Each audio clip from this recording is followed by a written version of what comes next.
with Mary, the mother of Jesus. And we know her story fairly well from Christmas time.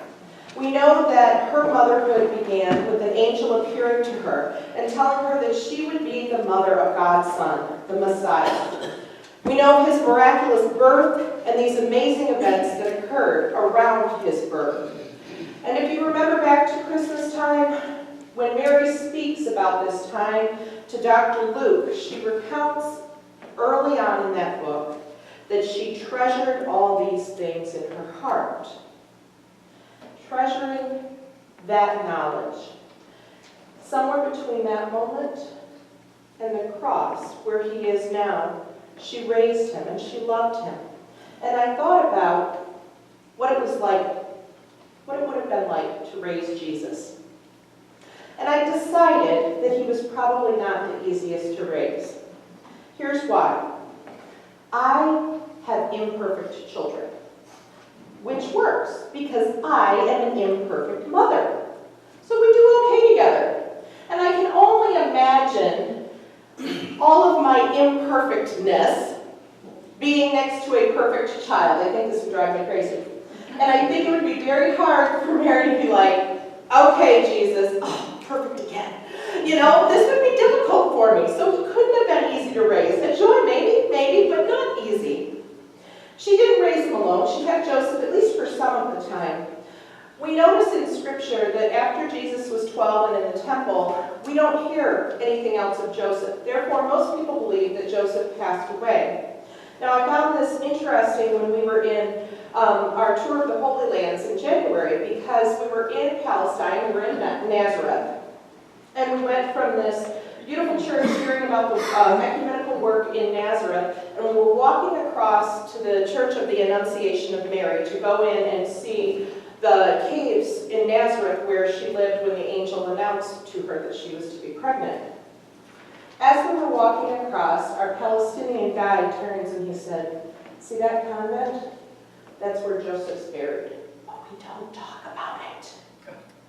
"Why don't we talk about it?" "Oh, because if anyone finds where Joseph is buried, the end of the world happens." "Why are we talking about it?" And so everyone there knows that this is where Joseph is buried, but no one talks about it. So there we go. Joseph had passed away at some point, is buried in Nazareth, and no one talks about it. Just an interesting piece of cultural lore. Mary was a product of first century Judaism. Now, this would have been difficult for a woman. To put it politely, a woman was a ward of her oldest, closest living male adult relative. She was cared for, protected by, all but, watch my wording. Yes, she was under the care of her father, then her husband, then her oldest child, depending on who was there. Women couldn't work or inherit their husband's resources, and so it fell on the oldest son to provide for his mother if she was widowed. Remember, this would be Jesus. So, to financially care for her in this culture and this economy, she needed her son. She needed a protector and a provider. Now, I can imagine that all through Jesus' life as a child, she cared for him. But the times they were turning, once she became a widow, he had to care for her. Thinking back to what that angel told her, I can imagine she was counting the days and waiting as he grew up and thinking, someday he's going to be living as the Messiah. Someday he's going to be Savior of Israel. Someday he's going to usher in the great and wonderful day of the Lord that the Israelites had longed for. But then she was sitting at the foot of the cross in this writing. She had been through a lot. I mean, she had let Jesus go out and leave her to go tell his message so that he could become the King of the Jews. But now here we are, now at the cross. Can you imagine what she was wondering and thinking? Wasn't he supposed to be the Messiah? Wasn't he Son of God? Why is he on the cross? What exactly is happening? I mean, I was there, the angel and the virgin birth. If anyone can testify, Mary can testify. You know, I mean, she can go through the list, and there she is at the cross. I can only imagine, see, every mother has hopes and dreams for a child, and the cross didn't fit in with Mary's hopes and dreams, especially fueled by what she knew from the angel, from the conception. And again, you would think that raising the Son of God could produce in your family peace and joy, protecting you, shielding you from sorrow. But here, Mary's world was collapsing. Now, maybe Mary didn't understand it all, but she loved Jesus, her Son. The eternal love of a mother is seen in Mary at the cross. And she's not standing in the safest surroundings, not as the mother of Jesus, not there. But that rarely phases caregivers. Have you seen caregivers who will go the farthest mile for someone they love? Their child, their mother, their friend, their spouse, their extended family. Even sometimes I have seen nurses who will go that extra mile. Oh my goodness. They will go even farther for people. And so with Mary standing at the foot of the cross, an unsafe place for her, it was the most natural thing in the world. Though Jesus was a criminal in the eyes of the law, he was her son. So Mary loved him, and she stayed there. I wonder if, seeing what she saw, she thought back to when Jesus was taken to the temple as an infant, and the first sacrifice of dedication was made when he was just a few days old. Remember what Simeon said to her? This child is destined to cause the falling and rising of many in Israel, and to be a sign that will be spoken against, so that the thoughts of many hearts will be revealed. And a sword will pierce your own soul too. Doesn't sound like a blessing. And yet, truth it was. Surely the prophecy of Simeon had come. Mary was there, and certainly her soul was pierced by the sight of her son on the cross. It couldn't have been easy for Mary. There was a letter written by a Roman soldier who had written home describing taking Mary to the foot of the cross. And he said that Jesus had been so badly beaten that she didn't recognize him, and said, "Which one is he?" Her son. This is something no mother should have to see. Certainly she was brokenhearted. Certainly she must have felt helpless. So here she was. Many of us may be tempted to think if our children were better behaved, life would be easier, but don't bet on it. Jesus was behaved so well. Jesus was God, and look at how tough Mary's life had become. Now, I have yet to see a Mother's Day card that has Mary at the foot of the cross. Let me know if you find one. It's not the picture of mothering that we receive. But mothering is hard. Mothering is a work of the heart. Mothering is a moment where you allow yourself to be open to love and be open to all that comes with being out of that control. Mothering is hard. The mother and child relationship is paradoxical. Even in normal circumstances, mothers are called to love and release until children are fully dependent. And it's hard for mothers to let go. If you haven't seen that before, go to the first day of kindergarten. I promise you, my kids never cried, and I always did. They were fine. For this reason, mothering is hard. I was watching a Netflix special with Brené Brown. If you have seen Brené Brown, she does psychological work on shame and on courage, some fabulous things. I don't totally support all of her language, so don't, say Pastor said. But she does some fabulous, fabulous work. But she said that the hardest human emotion to experience is joy. Think about that. Because the more you feel joy, the more people go, oh, this could fall apart at any minute. At some point, this could really hurt. I should brace myself, brace myself. For this very reason, I was scared to have children. For that reason, I knew that I would have an Achilles heel, and for the rest of my life, if someone wanted to hurt me, you got it. They're my kids. See, my life was colored by an experience that happened before I was born. My grandparents were a big part of my life. They helped raise me. They lived next door. And all of my life I heard, you should have known them before. Before what? Before Tommy died. Before their son passed away in a car accident. They had joy, they had laughter, they had engagement before. I say that carefully, knowing that there are people in this church who have lost children and children who have lost parents. This is why the Mother's Day message is always the most difficult for me. Part of me wants to stand up and say, mothers are amazing, and they are. And part of me remembers that my own mother always skipped church on Mother's Day because it was too painful for her. And I want to honor both.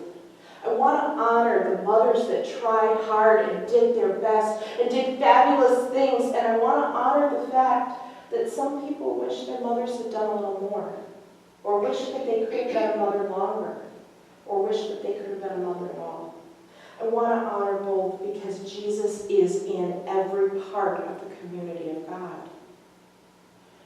But those that mother are called to do much in the way of love. They're called to be brave and to live in joy, even when it can hurt, to live in love even when there can be loss. This gospel reading shows Jesus in this moment with Mary. She's weeping, she's concerned, he's looking down at her, he loves her, and he sees a mother who's about to lose her child. He sees her grief, and he wants her taken care of, physically, financially, emotionally. And he says, John, Mom, here's your son. Son, here's your mother. He builds this family. Now, actually, he doesn't say John. If you read the scriptures of John, John always refers to himself as the disciple that Jesus loved. And I don't know whether to think that's adorable or really arrogant. But either way, it was John, the disciple that God loved, or that Jesus loved. So Jesus took care of his mother's welfare. Now, he had other siblings, and so you wonder, well, why doesn't the next born son? He has brothers, why are they not taking her? Well, it becomes quite apparent in Scripture that until his resurrection, his siblings didn't believe in him. His siblings, kind of looked at him and were like, what in the world? As a woman that has an older brother, we'll let that sit. I'm just thinking, I can identify with how they could have missed this. Anyway, because of that, Jesus allowed Mary to be with a believer. He built a family outside of blood. Behold your mother. Behold your son. This is a huge privilege for John and an enormous responsibility. John became the spiritual son to Mary. When she lost her precious son, John gave her the love of a son. Mary gained another son. The disciple gained a mother. Was it the same as before? Absolutely not. But was it a gift? Absolutely. A gift of God to rebuild a family. John took Mary home, and she had someone to care for her and provide a place for her. John was willing to pay the price of looking after his new mother. It cost him something, certainly, but he gained so much. And tradition tells us that for the next 15 years, Mary's full life, she lived with John in Judea. And I think it's no coincidence that of all the disciples of Jesus, John was the only one not to be martyred. He was the only one to live to old age. And I wonder if that's because he had a job. He had a job to show us that family is way more than blood. Notice that John isn't just being called to take care of Mary, but Jesus calls Mary to take care of John as well. At the foot of the cross, they are called and given responsibility to love one another. Do you realize what's happening here? Jesus, at the foot of the cross, is creating a new fellowship among people. The blood of Christ formed a new connection outside of the traditional family model, not based on physical family descent, but based on spiritual descent. Not bloodlines, but common belief uniting these new families. This is the family that you are now part of. This is the family that Jesus created, one joined by common belief. And so those of us that believe are part of this same family. By Jesus redefining this family, it defines what our church community is today. Jesus knows that after he's gone, it will be so important for his followers to work together as one unit, to be a family, to look out for one another, to care for one another, because this is how healthy friendships work, and this is how healthy families work, and this is how healthy churches work. So Christ's declaration to his mother and this beloved disciple is a declaration to us as well. As Christ followers, we are fathers and mothers, sons and daughters, brothers and sisters amongst one another. Remember when Jesus was called out, somebody said, "Hey, your mom and your brothers, they're outside," and he said, "Who are my mother and my brothers? Here are my mother and brothers, for whoever does the will of God is my brother and my sister and my mother." That creates family. So beneath the cross, Jesus created family. Beneath the cross, all believers become family. We become the family of God, the family of the redeemed. And therefore, this is so important to grasp that beneath the cross of Jesus, we are not alone. We are not on our own. You are part of a family of God, an important family, one where you are loved and irreplaceable. One where, as a spiritual family, one cares for each other. Amidst his own terrible suffering, Jesus was concerned about others. And this tells me that regardless of what's going on in my life or what's going on in yours, Jesus calls us to be concerned for others, to be a caregiver. That's what we try to remember on this frequently not called Mother's Day in church, but called Mothering Sunday. Because mothering is something we are all called to do towards one another and for one another. In fact, I will go as far as to say you may be somebody's mother and not even realize it.